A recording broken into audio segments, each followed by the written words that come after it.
All right. So we'll be reading chapters 12 and 13, titled Light and Cycles. And these are from part 2. So the reading starts on page 160. Does anybody feel inspired to start us off reading? Great. Thanks, Natalie. You can just read as long as you want to, and you can pause whenever you feel like it. Won't read the whole chapter. Thanks. Yeah. Light cannot be seen. It can only be known. Light is still. The sense of sight cannot respond to stillness.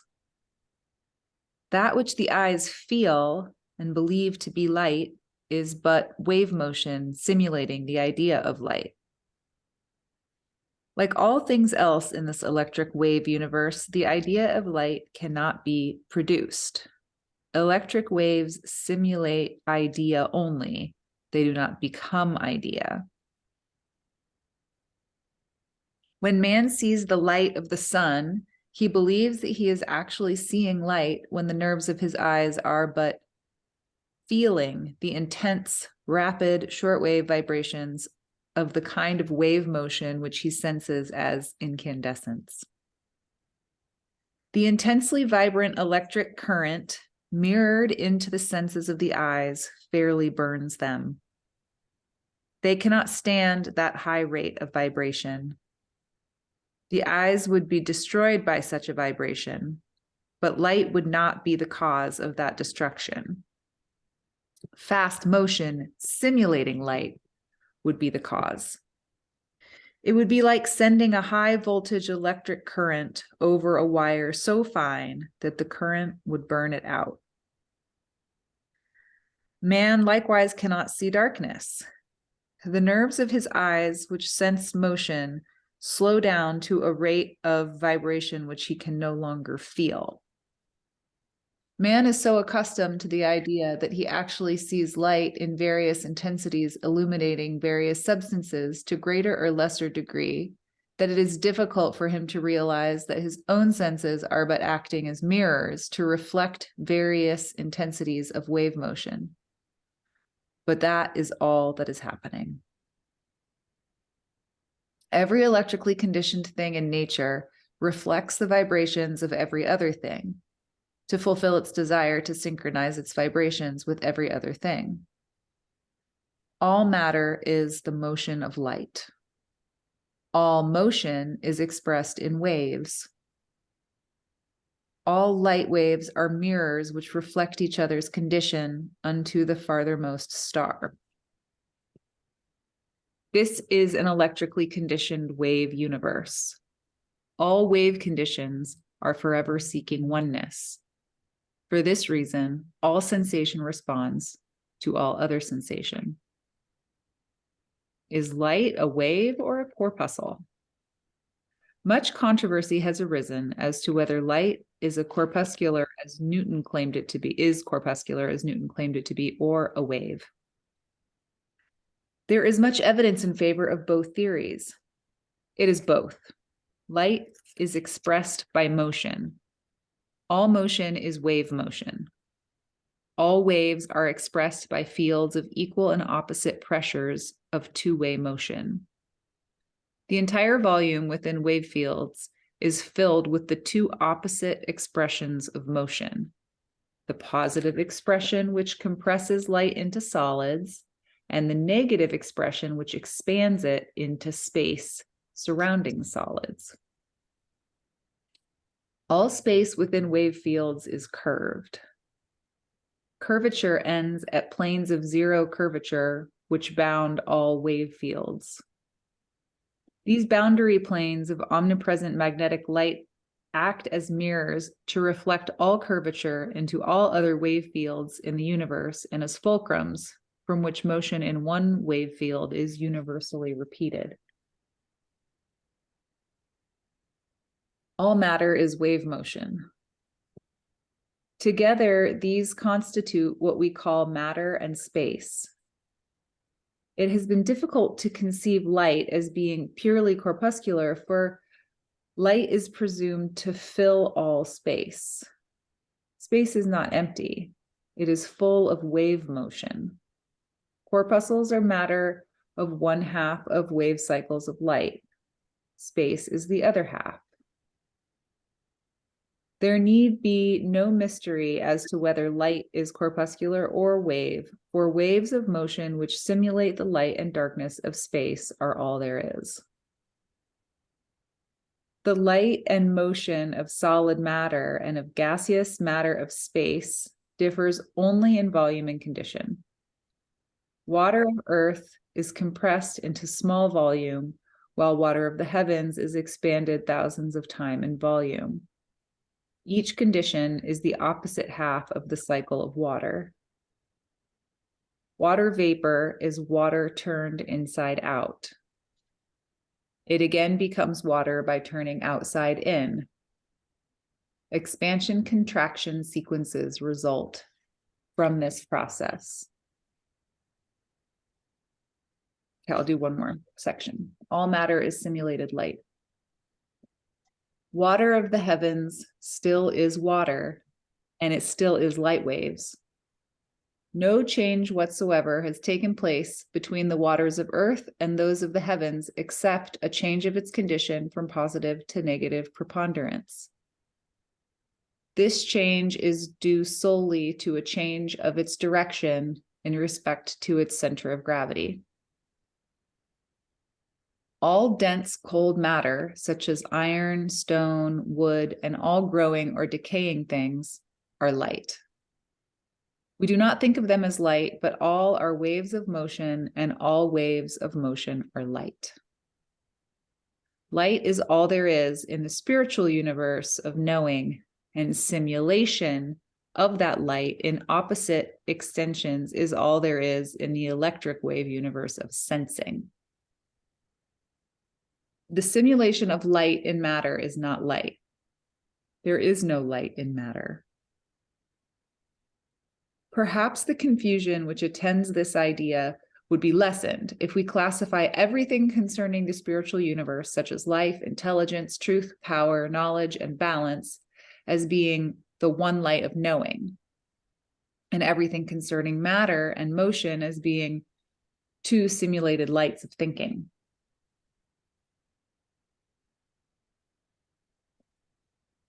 Whoa.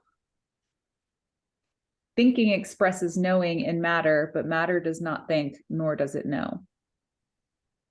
Thinking also expresses life, truth, idea, power, and balance by recording the ideas of those qualities in the two lights of matter and motion. But matter does not live, nor is it truth, balance, or idea, even though it simulates those spiritual qualities. Man's confusion concerning this differentiation lies in his long assumption of the reality of matter. His assumption that his body is his self, that his knowledge is in his brain, and that he lives and dies because his body integrates and disintegrates, has been so fundamental a part of his thinking that it is difficult for him to reverse his thinking to the fact that matter is but motion and has no reality beyond simulating reality. The light which we think we see is but motion. We do not see light. We feel the wave vibrations set up by the motion which simulates light, but the motion of electric waves which simulate light is not that which it simulates. Thanks, Natalie. Does anyone else want to pick up and read from here?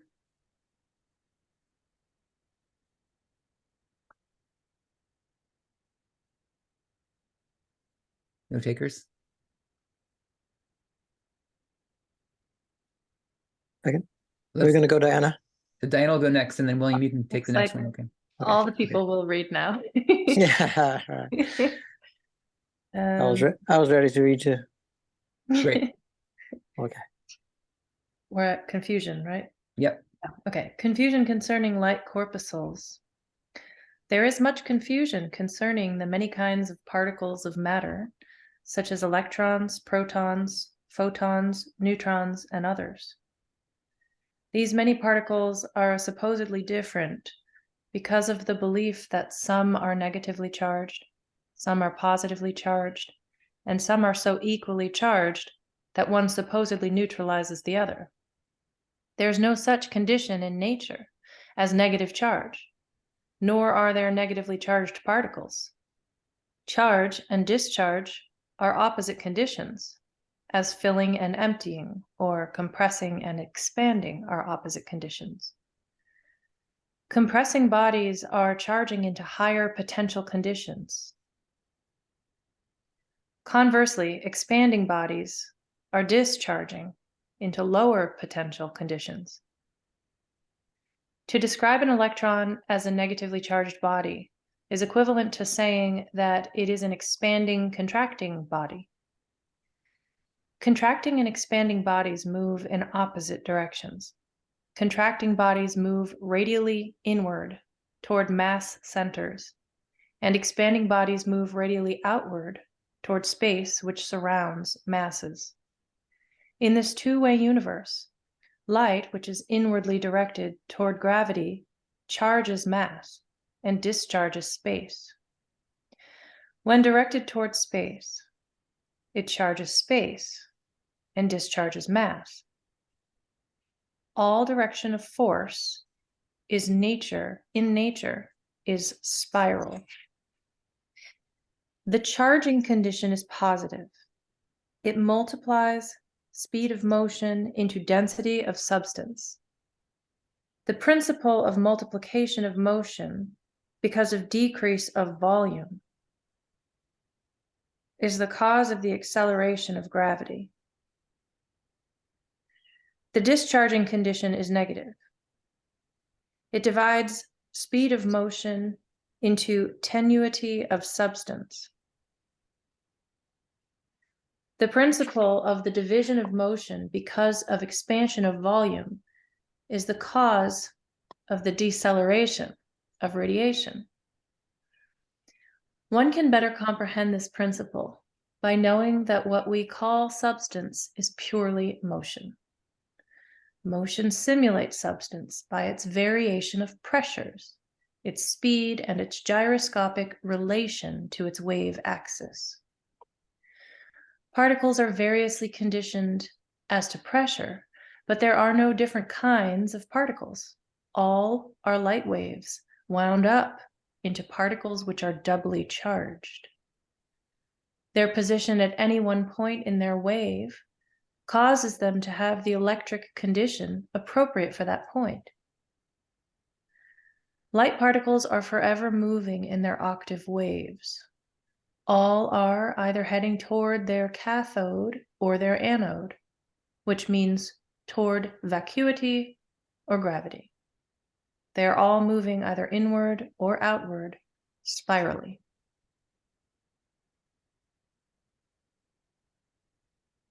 Kent?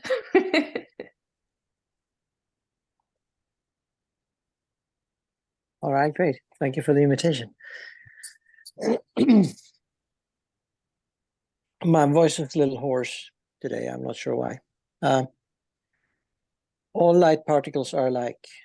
All light particles are either expressing the mother light principle or the father light principle. For example, if a particle is on the amplitude of the wave, it would be a true sphere. And as a true sphere, it would be neither positive nor negative. It might then appropriately be called a neutron. A particle which is spirally heading inward toward the apex of a vortex in the process of becoming a sphere might appropriately be called a proton because of its expressing the father light principle. Again, if it is moving spirally outward, it could appropriately be called an electron because it would then be discharging in excess of its charge or expanding in excess of its contraction. Light rays, for example, leaving the sun, are discharging the sun. They are also discharging themselves because they are expanding into greater volume. They are also lowering their own potential by multiplying their volume. They reverse their polarity when radially converging upon the Earth. They are then charging the Earth and themselves by contracting into smaller volume and are simultaneously multiplying their own potential by thus contracting. Semi-cyclic alteration. In an electric current, there is a constant interchange between anode and cathode, or positive and negative poles. A light particle expands as it leaves the anode in an outward radial direction and contracts as it radially approaches the anode. This light particle has been the same light particle at all times, in all parts of its journey. Its variation of charge and discharge, its direction of motion, and the condition of wave pressure in which it finds itself at any time are the sole reasons for its changing from one condition to another. The light particles are all the same light particles, all being different only in pressure condition. This is also true of the elements of matter, whether they be iron, carbon, silicon, bismuth, or radium. All are composed of the same kind of light particles.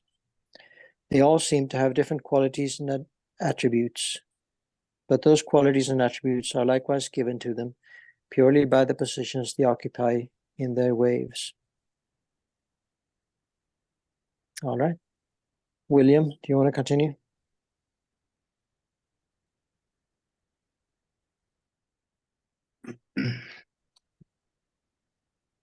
All things simulate light. A particle of light which belongs to an atomic system of sodium has in it all of the entire range of the elements, besides all of every other creating thing in the universe. It acts to carry out the purposefulness of the idea of sodium simply because it is in the pressure condition of sodium, and is a part of the unfolding pattern of the seed of inert gas of the octave from which it has unfolded. If that same particle unfolded from the seed of the oak, it would be part of the wood fiber of its trunk or leaf, or of the chlorophyll which colored its leaves. But it would be the same kind of particle while fulfilling the purpose of cellulose as while fulfilling the purpose of sodium. All matter in this universe is but differently conditioned motion simulating light, and all differences in condition are pressure differences. Light does not travel. The speed with which light presumably travels is 186,400 miles per second. The distance between stars is so great that the speed of light is computed as light years. The distance computed by lesser units of time would yield figures so great that they would be meaningless. Light only seems to travel. It is but one more of the countless illusions caused by wave motion. Waves of the ocean seem to traverse the ocean, but they only appear to do so, for waves are pistons in a universal engine, and pistons operate up and down. Wave pistons of light or of the ocean operate radially and spirally inward and outward, toward and away from gravity. Waves of light do not travel. They reproduce each other from wave field to wave field of space. The planes of zero curvature which bound all wave fields act as mirrors to reflect light from one field into another. This sets up an appearance of light as traveling, which is pure illusion. The sunlight we feel upon our bodies is not actual light from the sun. What actually is happening is that the sun is reproducing its own condition on the earth by extending the reproductions out through cold space into ever-enlarging wave fields until those reproductions begin to converge again toward our center of gravity into ever smaller wave fields. The heat we feel and the light we see are dependent entirely upon the ability of the wave fields to reproduce the light and heat, and that ability is conditioned upon the amount of moisture in the atmosphere. If there were no moisture in the atmosphere, our bodies would carbonize from the heat thus produced. One cannot consistently think of that heat as direct rays of the sun, for that same sunlight was intensely cold during its reproduced journey through the immensely expanded wave fields of space between the sun and earth. The light and heat which will appear to come from, the light and heat which appear to come from the star or sun have never left the star or sun. That which man sees as light and feels as heat are the reproduced counterparts of the light and heat which are its cause. The rate of vibration in a wave field depends upon its volume. Vibration in a wave field means the pulse of interchange between its compressed core and the space surrounding that core. A slow vibration in a large wave field would cool one's body or even freeze it, while fast pulsing interchange in extremely small wave fields could burn one's body. A lens which multiplies light and heat toward a focal point which sets paper on fire merely compresses larger wave fields into smaller ones. The rate of vibration increases for the same reason that the planets nearest the sun move much faster in their small orbits than those which are far away from the sun. Kepler's law covering the speeds of planets will apply to rates of vibration in wave fields as appropriately as with the movements in the solar system. Great. Thanks, you all. Thanks, everyone, for reading. It's a long chapter.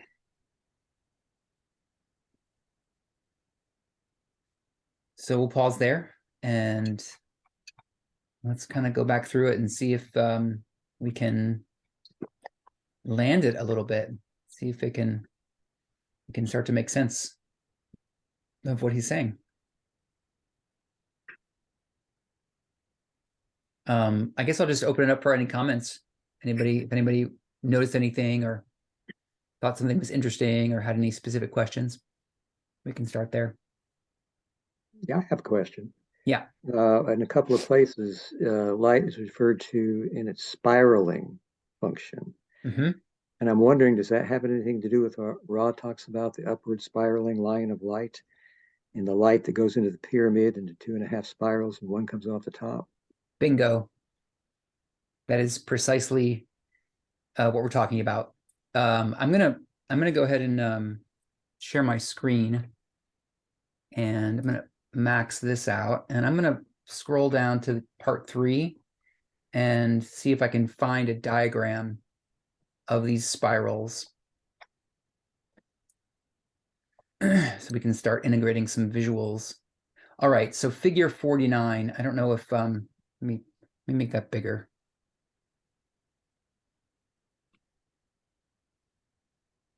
Okay, can you all see figure 49? Yeah. I can go a little bigger too. Okay. So this shows a few things. It shows what's called a wave field. This is a wave field. It's a cube, perfect cube. And in the center of the wave field is the origin of the idea, which springs into motion. And what we see here is 2 spirals starting at the base on this plane and then getting smaller and smaller and smaller towards the corners. There's actually a second spiral that starts in the center and gets bigger and bigger and bigger towards the corners. But this is a simple diagram. So all spirals are all okay. So this is the wave shaft. This central wave that runs in a simple S shape through the cube is the wave shaft, and then the spirals of the mother-father lights revolve around the wave shaft, past each other. So the father light would be going from the center of the cube towards the corners, and the mother light would be going from the corners of the cube toward the center. Like they're interpenetrating each other. And yes, so this diagram we're going to be looking at this diagram from a bunch of different angles and sort of drawn, showing different dynamics, because there's lots of stacked dynamics going on at any given time. So he kind of takes it apart and shows it piece by piece. But these upward and downward spirals, from everything I've read and can tell, are precisely what Ra talks about with the upward and downward spirals.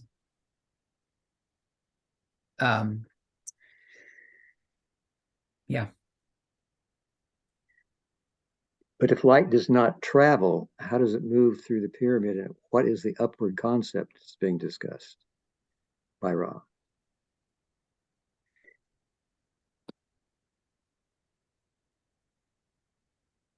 That's Yeah. one of the things that's standing out to me from this chapter is this like replication of wave patterns that is what we perceive as things radiating or moving along. That was one of the things I wanted to talk about. Yeah.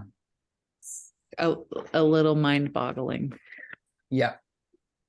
I think he's doing a bad job differentiating between metaphysical light that precedes the illusion and the light that we see as the photon. And I think he just keeps calling it all light and then starts saying like there's true light and then light doesn't move, light doesn't exist. So I think it appears to move, right? Oh, it doesn't say it doesn't exist, but it appears to travel. It's just that in reality, it's source. That's what I'm getting from that.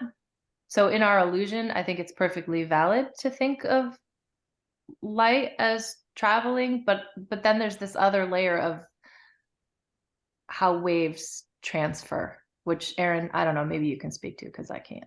Yeah. I agree with you, Diana. I think that the choice to use light in two such distinct ways, but call them both light and just use capitalization and lowercase to distinguish them is problematic. It's difficult. The way I translate this, and this is to draw on the raw material, I think that the mother, father light, the lowercase light, is intelligent energy. I think intelligent energy, like it would almost be more convenient to call it something like that rather than light. But then if we use light with a capital L light to talk about consciousness or God's idea or belonging to the spiritual universe, that's counterintuitive to us too, because we are so accustomed to using the word light to refer to luminosity or incandescence or that which makes the room we're in whatever lit up, we're able to see things. So anyway, we'll need to just pay attention to that. But yeah, Diana, I agree with you. It's tricky to track it because they're such different things, although they are interrelated. Yeah, and we'll circle back to Natalie and Jim, this question of how if they don't move and that whole thing. We'll circle back. Kent, did you want to respond to any of that or say something else? No, I have something new. Okay. Couple things. What you want to continue on that first? Yeah, let's try to see if we can get a little purchase on this. So Okay, sure. Okay, so Jim, you're asking. So first of all, you're asking, are these spirals related in any way to the upward and downward spirals that Ra talks about? And I think that's a really exciting parallel in these two systems. So what Ra talks about and what Walter Russell talks about both have these interpenetrating upward and downward spirals. And I think that's a key crossover point of these two. I think there's a lot of exciting discoveries and insights to be made by tracking that. Now, in terms of light moving or not moving, and this gets into your question, right, Natalie? Like you were wanting to unpack the question of like, does light move? Did I hear you right?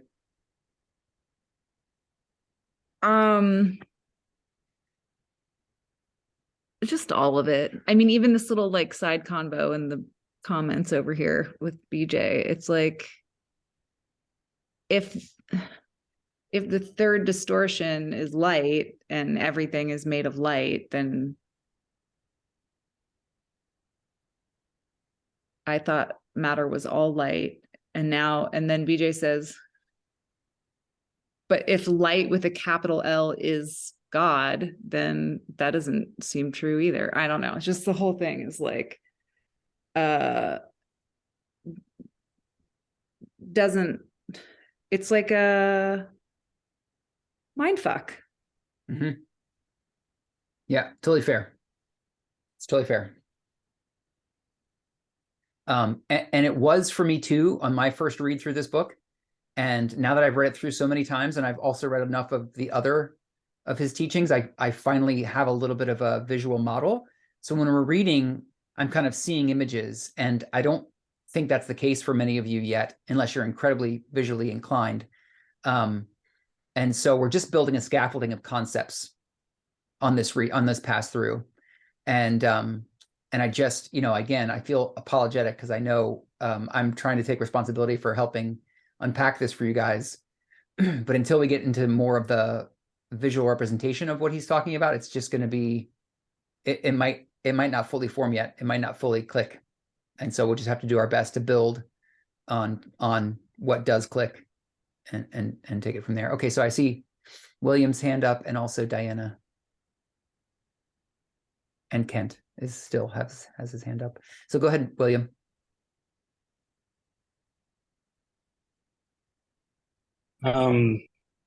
Yeah, I agree. Very dense and difficult. So I try to allow myself to entertain some of these concepts as though I'm an infant, which in terms of intelligence, I certainly am. But what's coming up for me visually, and I hope this is more illuminating than convoluting, is I'm seeing a line on a flat surface page, and let's say a focused beam were to point light somewhere along that line, or across the page, and we moved the page, it would appear that the light was traveling up or down the line. But in actual fact, the page is moving.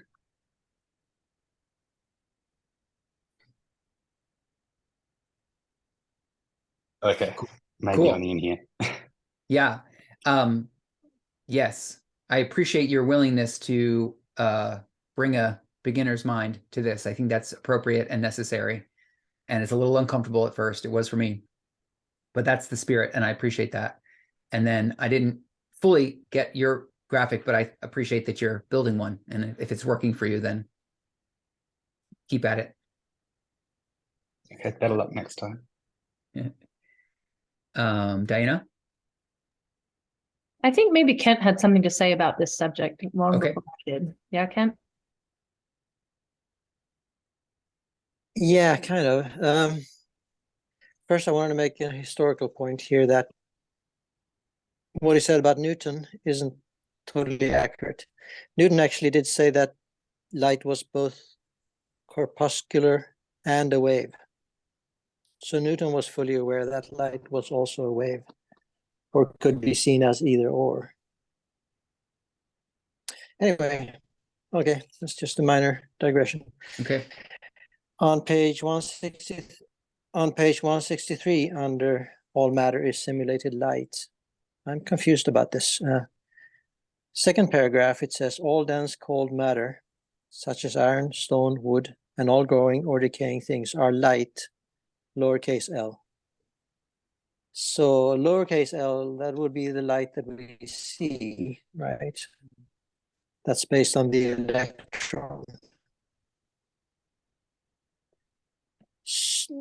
No, not the electron, the photon. It is made up of light that, normal light that we consider to be light, the simulated light. Mhm. But then it says, last sentence of the third paragraph, there's no light, capital L, in matter. So he's saying there is no spiritual light in matter. I find that very surprising and confusing. Okay. Yeah. So at that part of Natalie was doing that. Yeah. say again. Oh yeah. Yeah, I was just looking at Natalie. She's giving the thumbs down. Mm-hmm. Yeah. I don't understand that. Do you have an explanation for that, Aaron? I can respond. It sounds like Diana. it looks like Diana had something to say. Diana has her hand up. I have a guess. Aaron might have more of an answer. Go ahead. Let's hear what you have to say. He talks about how light, lowercase light, is like that's what forms our sense of space and matter, right? It's illusory, and it comes from uppercase light, which never takes part in the lowercase light.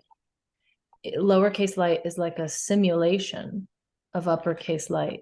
Uppercase light expresses its knowing in what lowercase light does, but the expression of the knowing is not the same as the knowing. That's the take that I'm getting on it.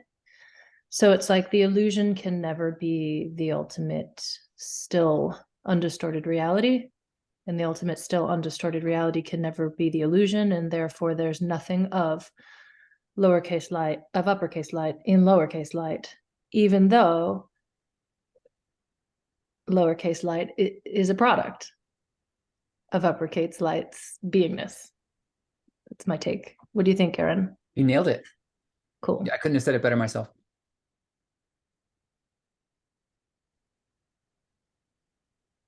There's something. Did Ken just raise his hand again? Or are you still? Okay.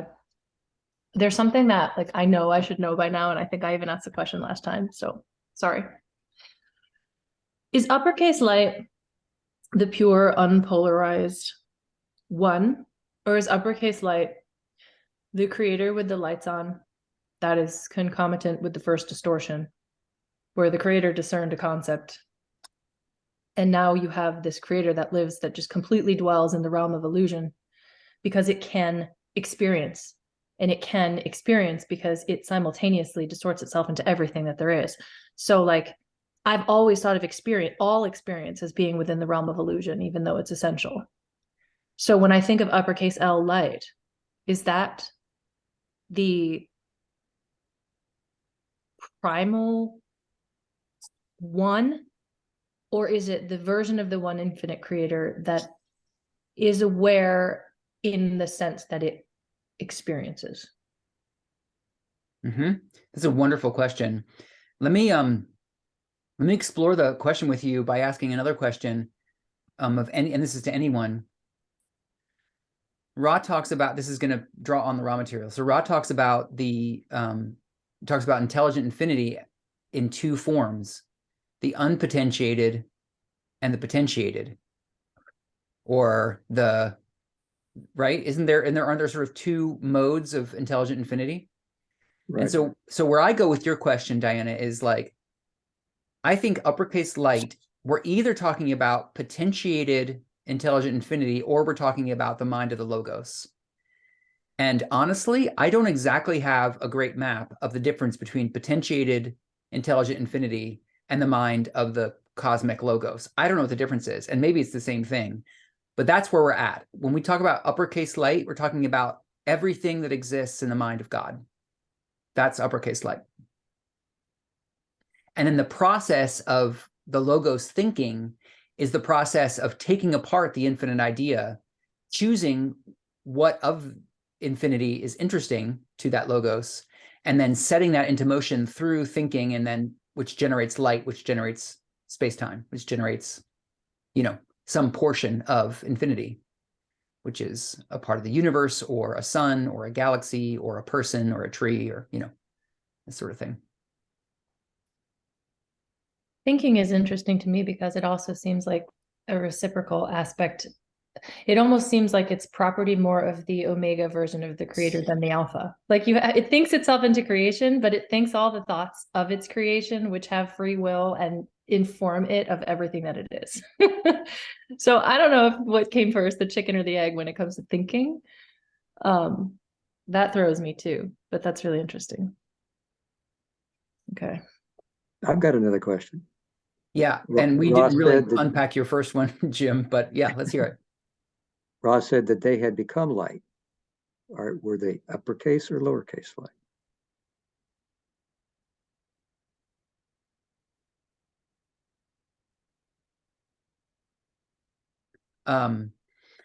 My guess is because we're talking about a 6th density social memory complex, they're still of the octave. The octave is, is a portion of the created universe. So I think that we're talking about lowercase light.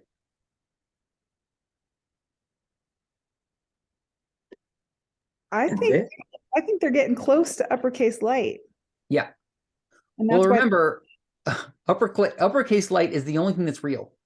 It's the only thing that actually, what Walter Russell says, it's the only thing that it's reality. And then everything else that we talk about as part of the created universe is just a simulation. It's just a dream in the mind of God. It's actually not even like there is no, it's purely illusion. And of course, it's incredibly purposeful and it has describable dynamics. And so practically speaking, and from our experience, like what's the point of calling it illusion? We can talk about it. We can, we can observe it. We can predict it. It's just so, it's so difficult when we talk, when we're talking about an illusion, but from our 3rd density perspective, it seems relatively real. So this is one of those situations where it helps to try to maintain a sense of kind of like parallel, multidimensional thinking, like thinking, from our 3rd density perspective, but also reaching into our higher selves and knowing that we have a faculty that allows us to, Ra is beyond time. Like to us, that's ridiculous. Like beyond time, what does that even mean? But it's very natural to Ra to be in a condition that's beyond time, outside of time. Well, we have that. That's with us. If that's a part of our higher selves, that that high 6th density self is with us now. So anyway, sometimes I try to imagine thinking about concepts multidimensionally, and it kind of helps. And I think that's just kind of what we need to do here too. Because they're overlaid, that when we talk about lowercase light and we talk about uppercase light, they're intertwined. Uppercase light causes lowercase light phenomena. They're related. There would be no lowercase light phenomena if uppercase light didn't desire it, if God didn't desire it. But they're very different realms. So Ra also said that they now live upon the sun and their sexual reproductive activity produces what we see as light, upper or lower. Lower. Okay. Yeah. So light from the sun is lower. Yeah. Okay. Yep. Classic lowercase light. I would say all light that can be experienced is lowercase light. I would agree. So that would explain why it says all matter is light, because we can see matter. Right. Lowercase light, I mean. Yeah. Yeah. And all space is light. Mm-hmm. All matter and all space. Because in this model, matter and space are balanced halves of creation. And we tend to notice matter. We tend to notice things that have, condensed into what we can interact with, see, touch, sense. But all of those expressions of matter require the surrounding, they require space surrounding them to be able to be in the form that they're in. It's the other half of creation. So matter and space are balanced pairs, and they go together to create everything. And that's a really key part of this philosophy, is that everything that comes into creation in pairs, in polarity, in duality, in charge, in pressure differential, in direction, always balanced, purely balanced. Yeah, Diana. It's also funny how he talks about how light is not a corpuscle, like it's not a corpuscle. Yeah, it's not a particle, right? And then he starts saying everything is motion, wave motion that has like a compressive nature that allows there to become these like energetic nexi that would constitute experience of some sort. And yet he's talking all the time about motion. Everything is motion, but there is no motion either. That's also illusory. And it's important, like you have to talk about it, but I think it would make more sense to say like everything is, I don't know what it would make more sense to say. Everything is relativity created by something. I don't know. We have to call it motion, but like motion is only one step away from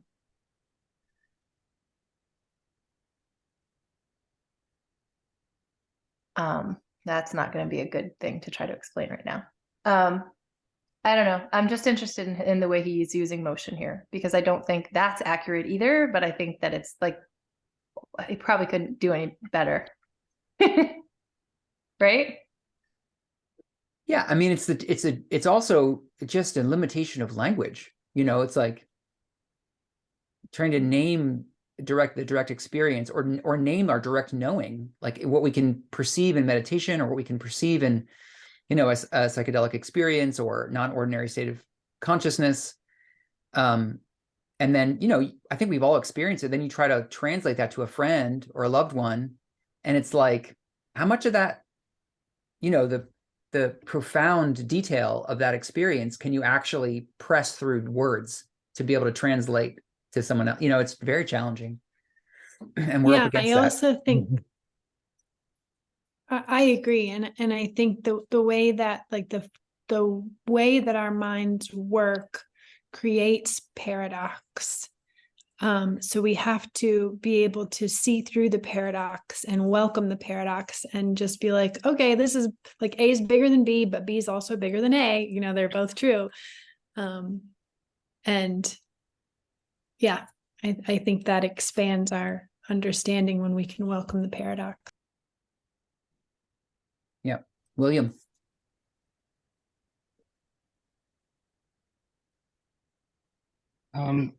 Just something that I find in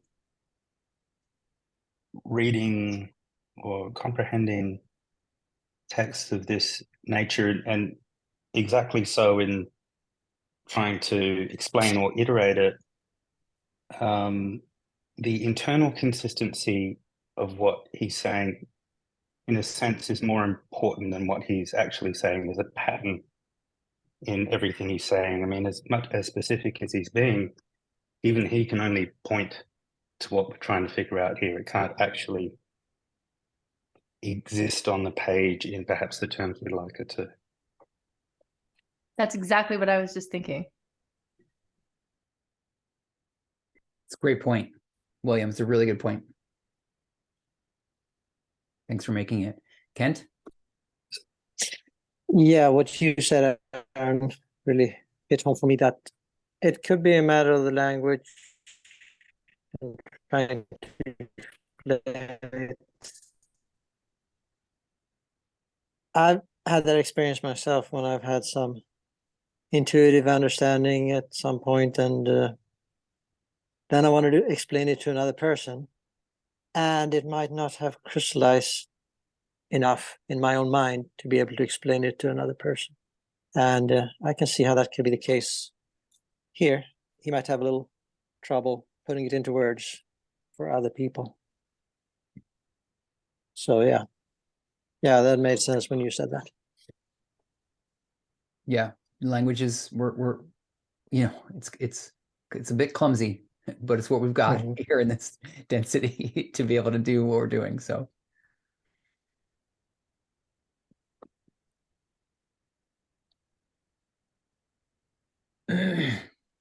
I think the internal consistency is the only thing that matters for sure. I mean, you can inhabit one perspective and everything looks one way, and then you can inhabit another perspective and everything looks a different way.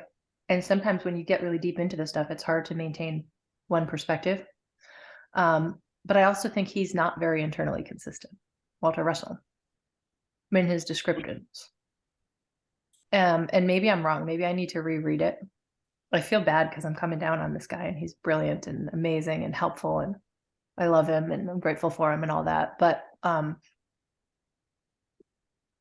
I think that a lot of the challenges we're experiencing have to do with lack of differentiation of concepts, because just like a paucity of vocabulary to describe what he's talking about, which is where I'm really super grateful for Ra and the special terms that Ra created for this that we didn't have like prior associations with.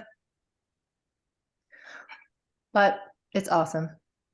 Yeah, I agree. I think having having new language, Ra, and kind of introducing us to new language to help us to meet the deeper reality of our universe in a more direct way is incredibly helpful. I agree with that. And I kind of wish we had that in this too, because it does get a little bit cumbersome. But I have found in my experience, Walter Russell in this book especially, the internal consistency is profound. I'm not saying it's 100%, but it's striking to me how he just keeps saying, he keeps pointing to the dynamics of what he's trying to describe from lots of different angles, and every time he does it, he's doing it pretty in a way that's pretty consistent.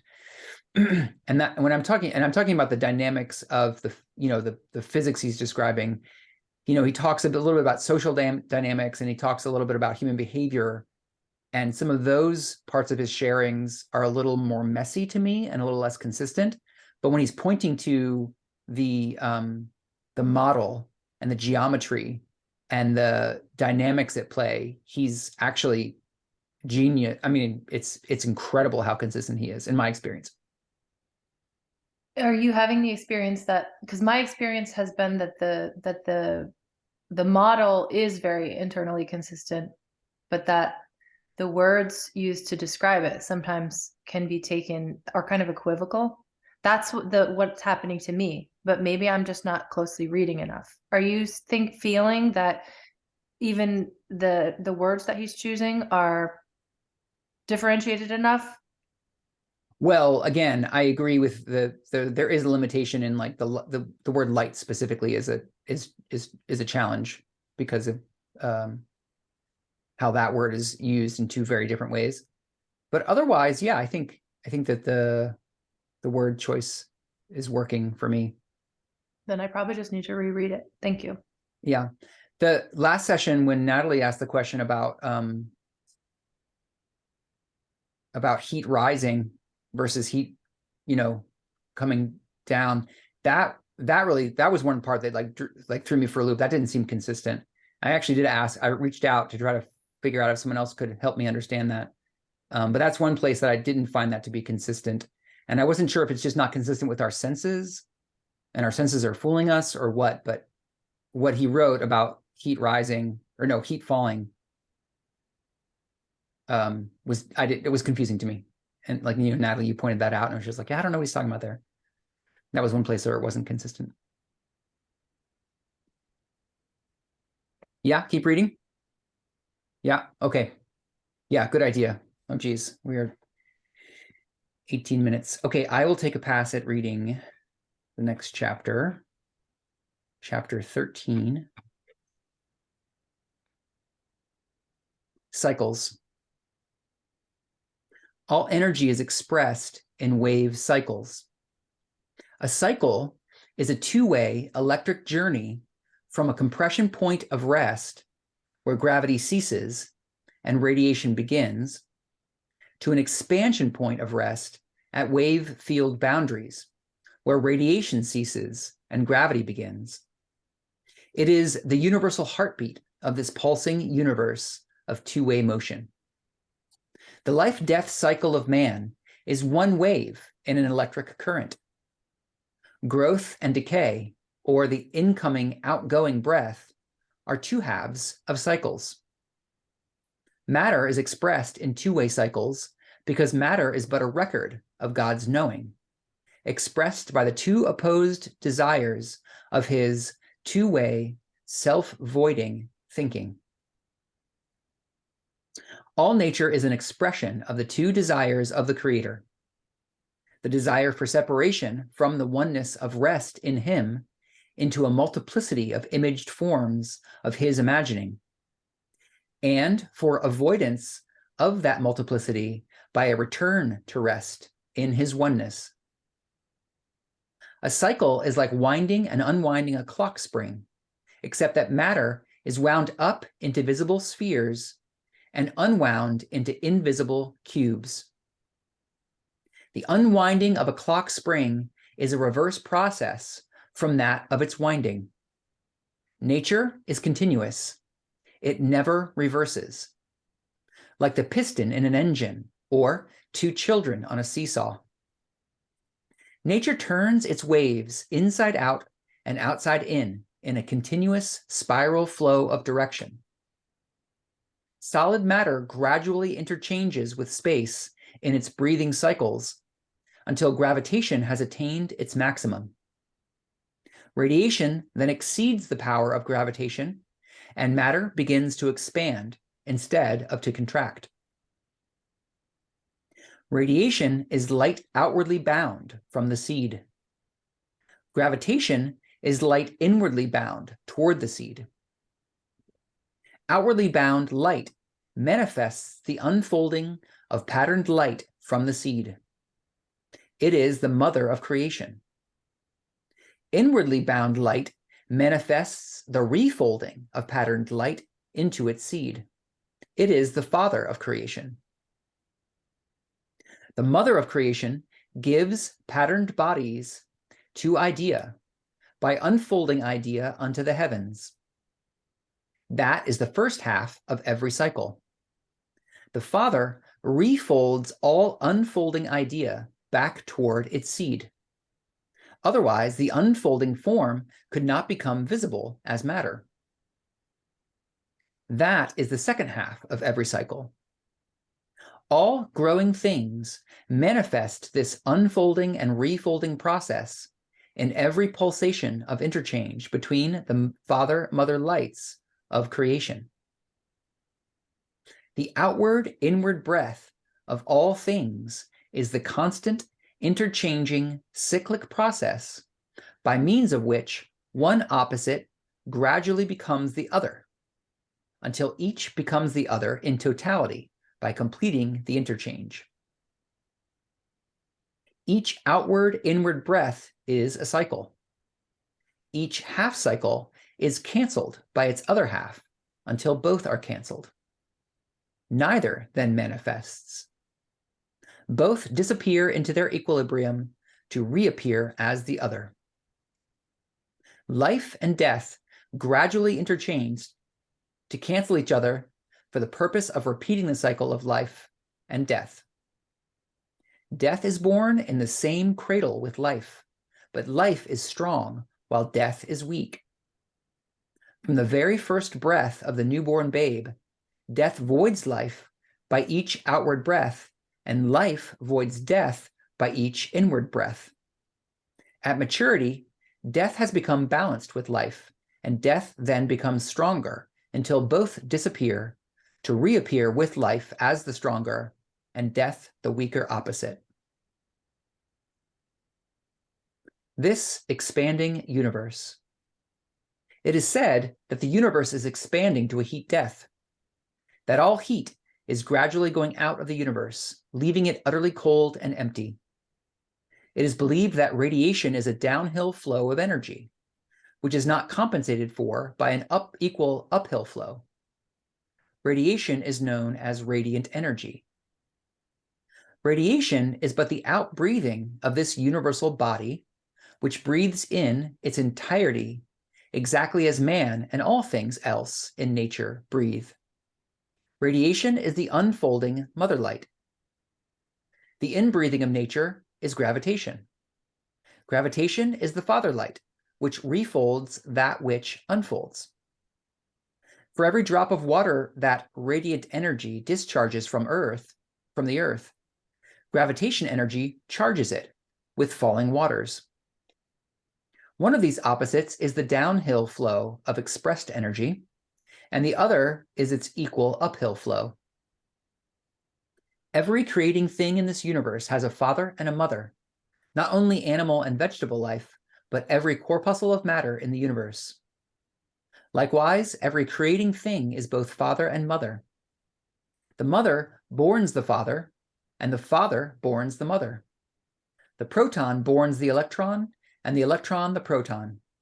Each was the other, and each sequentially becomes the other through the pulsing breath of wave interchange. Deceptive evidence. One of the illusions which deceived man into believing that God's universal body was dying was the discovery that all nebula are rushing away from each other with incredible velocities. This fact would lead to the utter dissolution of the universe in time. The so-called redshift in the spectrum proved this to be fact. The fact is true. They do rush away from each other. But the conclusion drawn from that observed fact is not justified by the processes of natural law. The reason for the universal expansion, which is now taking place, is that the universe as a whole breathes inward and outward, just as all things in nature do. Large-scale breathing cycles of the whole universal body consume untold eons for the completion of one cycle, while man consumes but a few seconds to complete his cycle. Man of eons will come to witness the effect of nebula rushing toward each other at the same speeds for the same number of eons. In all nature, there is no effective motion which is not balanced by an opposite effect. The universe is sexed throughout. One sex cannot exist without the other. Radiant energy is impossible without generative energy to born it. The desire of the creator for separateness must be balanced with his desire for oneness. The expansion stroke of the universal piston must have a balancing compression stroke in order that the universal body may manifest the life of its creator. The whole universe slowly expands toward the death half of its breathing cycle, and then contracts towards the life half of it. Every separate mass in the universe is in its own part of its cycle, either in-breathing toward the high point of its maturity or out-breathing towards its resurrection. Each one, whether generating or degenerating, is being generated into extended life by the in-breathing of the whole, of which each is an indissoluble part.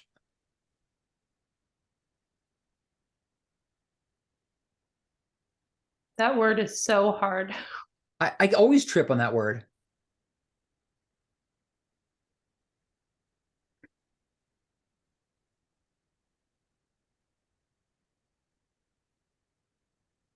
Well, when he talks about the like the opposite, the compression expansion stuff, like I can feel that. Yeah. That is real accessible. Yep. It's when he gets into, you know, I mean, I guess those other things are like just really challenging to the view that is here, you know, that the perception. And he says your senses aren't whatever, whatever. But as I wrote in the comments here, you know, I have a fondness for just like accepting this as reality, because this is what we have to work with. Like, so if heat rises, heat rises. Mm-hmm. Right. Practical purposes, that just is the useful information, you know. BJ, I see your hand, but I just want to ask a follow-up question. So do you take issue when Ra talks about it's all an illusion, your dancing thoughts? Does that also rub you the wrong way? Like, I get the, you know, it's all Maya, it's all illusion. Fine. But to say the only real thing is the void, like, okay, well then what the fuck is the point of all of this if this isn't real? Like, this is real. We came here to have this fucking pillow on my couch, you know, like, this is real. Don't tell me it's not real. Mm-hmm. I think it's fine. You know, I don't know. Is it helpful? Do people find that perspective helpful? I don't think that's what he's saying. I think specifically that's not what he's saying. And I think I don't know exactly where, but like in one of the earlier chapters, I remember that he said there's a difference between like something being an illusion and being not real or something like that, that anyway, that stood out to me. Like that's something that really makes sense to me, that something can be an illusion, but that doesn't mean that it's not real. And an illusion just means it isn't what it seems, right? Like a pillow seems to be made of like, it's full of stuff. And like my arm seems like it's full of stuff, but in reality, it's more space than it is stuff. So it's an illusion.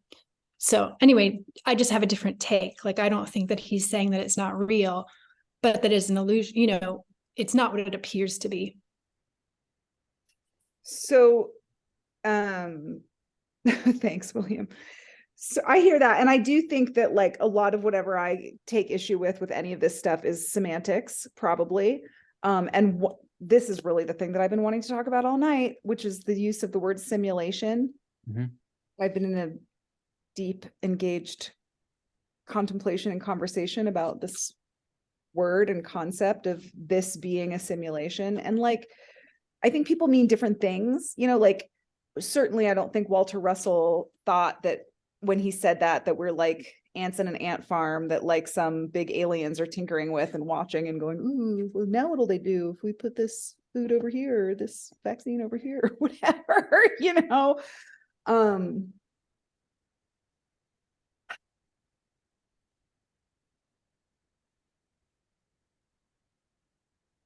Yeah, I get the difference between the pillow seeming to be solid and actually being more space or whatever. That's fine. I think when my sense is that this experience is diminished by these perspectives, then I get a little prickly. Mm-hmm. That I can be complete. Yeah, that makes a lot of sense, Natalie. I really appreciate what you're holding. The purposefulness of this illusion is paramount. It's why we're here. It's such a bypass to be like, well, we should just be in reality and not that, you know, like I really get what you're saying, and I appreciate it. Like being embodied is so important. Being here is so important. Being in an earnest desire to relate to our reality in the most authentic way possible is really important. Yeah. Kent.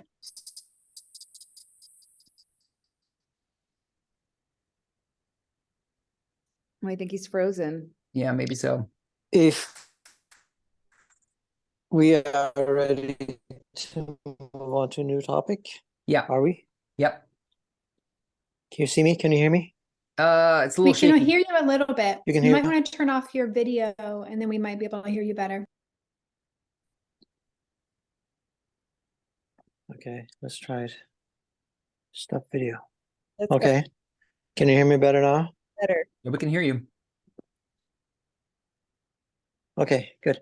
So moving on to another topic, if that's okay. Are we Yep. ready for that? Yes. Because I want to bring something else up. Okay, so on page 177, the second from last paragraph. The desire of the creator for separateness must be balanced with his desire for oneness. So the desire for separateness, that's the father light, correct? And the desire for oneness is the mother light? I believe so. Correct. Yes. Yes. Mm-hmm. Yeah, well, so that fits with my understanding of the negative path, because my understanding of the negative path is that they are not fond of the feminine principle. It's like, to me, the negative path is very masculine, you know, geared toward the masculine energy, the masculine principle, and kind of opposed to the feminine principle. That's how I feel about it. So that fits with them, you know. The negative path is more into the father light of wanting separateness. than they are of the mother light of wanting oneness, seeking oneness. Any comments on that? I think I'm gonna have to sit with it. I'm really into the exercise. I'm really into your question, and I'm really into the exercise of trying to build a stronger understanding of the relationship of these metaphysical positive and negative, or mother and father lights, and how they relate to the physical father and mother lights, and how they relate to the metaphysical paths of polarity, you know, the negative path and the positive path. I've been sitting with the question of how they relate for a long time, and I think about it somewhat differently than what you're saying, Kent. I think that the negative path, they're very interested in once the idea of, you know, the self has been manifest, and they're in an experience of being in space-time or being in the universe. You know, it's ecstatic, and you know, to polarize on the negative path. I just read this last week. Ross says that they do seek the creator. The negative path they do seek the creator. But it just seems like they seek the creator as themselves or something. Anyway, I think let's just continue to revisit this question, Ken. It's a really rich question, and I appreciate your observations about it. And I don't have a conclusive answer myself, but I'm interested in how those two concepts relate: metaphysical polarity and the polarity of light that we're talking about here. Yeah, so let's keep contemplating. Diana, and then William. I think Russell's use of separation there doesn't have a negative connotation for me. I interpret it to mean differentiation. And while that could also be seen as that which is not, because it's an aspect of the illusion to tease everything out into an infinite number of parts for the sake of experience, the creator does not differentiate more than it calls all those parts home. I think it's mathematically completely balanced and equal. So in that sense, those upon the negative path have a desire to perpetuate the illusion of separation as a means of gaining control. And so they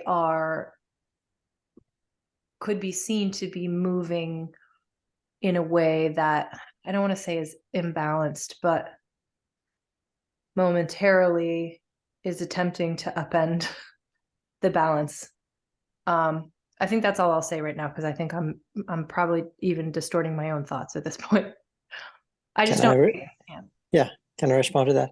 Mm-hmm. Yeah, that was my point too. That you know, that seeking separation in itself is not a negative thing if it's balanced with the opposite, you know, if it's in balance. But those on the negative path are seeking to, I don't know how you put it, Diana, but you said it very well. I can't remember what word you said. Perpetuate the illusion. Perpetuate the illusion, right? Yeah. And only seek the separation without the balance of the opposite. Whereas those of us who are on the positive path seek the balance of the two. Right. Okay, I think it's William's turn. Yep.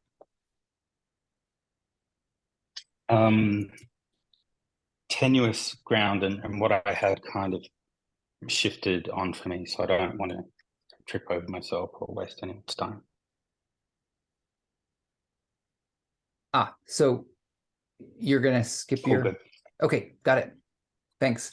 All right, well, I want to make one closing remark.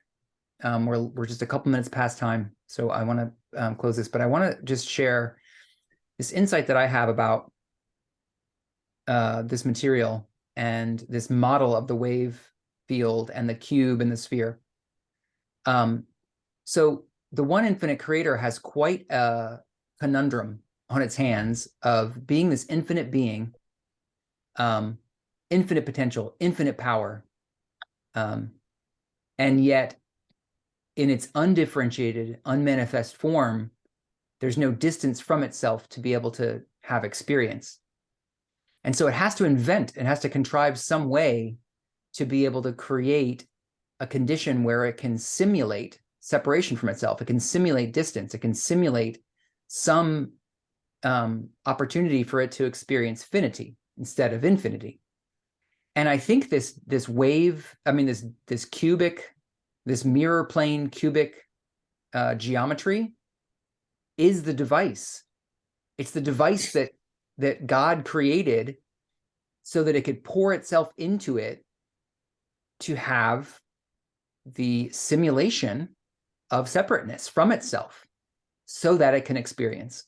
I mean, I literally think that this model that we're studying of the cube and the sphere is the metaphysical device that that is what allows the infinite one to simulate relationship, simulate, separation. And then it pours its energy into it and is able to create the universe through that process. So it's quite profound and really exciting. And there's just cascading implications of if that's the case, if what I'm gleaning is correct. It's the way that it's like a metaphysical device. This cube sphere is a metaphysical invention that allows God to crack this problem of like, how do I separate from myself so I can experience?